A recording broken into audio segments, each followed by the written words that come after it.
नमस्कार मित्रांनो, तुम्ही कोर्टामध्ये ज्यावेळी तुम्ही दावा दाखल करताय, अर्ज दाखल करताय, म्हणजेच प्लेडिंग तयार करताय किंवा ड्राफ्टिंग तयार करताय, त्यामधील प्रत्येक शब्दाला, प्रत्येक ओळीला, प्रत्येक प्याराला फार महत्त्वाचं असतं. सदरचं ड्राफ्टिंग करत असताना क्रमवारीनुसार, घटनेनुसार हे दाखल करणं गरजेचं असतं. त्याचबरोबर तुम्ही जे शब्द रचना करत असता त्या शब्द रचनेचा अर्थ तुम्हाला जे काय म्हणायचं असेल तेच न्यायालयाला समजलं पाहिजे.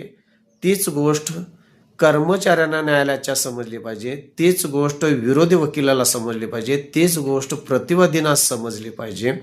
अन्यथा तुम्हाला जे काय ड्राफ्टिंगमध्ये तुमचं शब्द जे वापरलेत, वाक्य जे वापरलेत किंवा प्यारा जे वापरला, त्याचा जर तुम्हाला म्हणायचा अर्थ वेगळा निघत असेल आणि दुसऱ्या न्यायाधीशांनी, विरोधी वकिलांनी, प्रतिवादींनी किंवा न्यायालयीन कर्मचाऱ्यांनी जर त्याचा अर्थ वेगवेगळा जर काढला तर त्याचा परिणाम हा तुमच्या दाव्यावर होत असतो.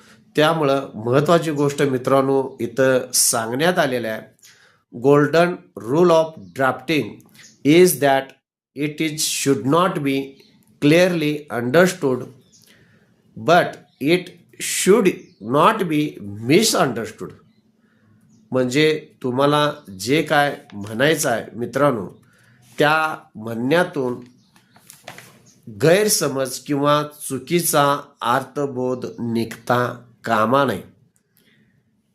मित्रांनो, जर माझ्या चॅनलवर नवीन असाल तर सबस्क्राईब करा, लाईक करा, शेअर करा. धन्यवाद.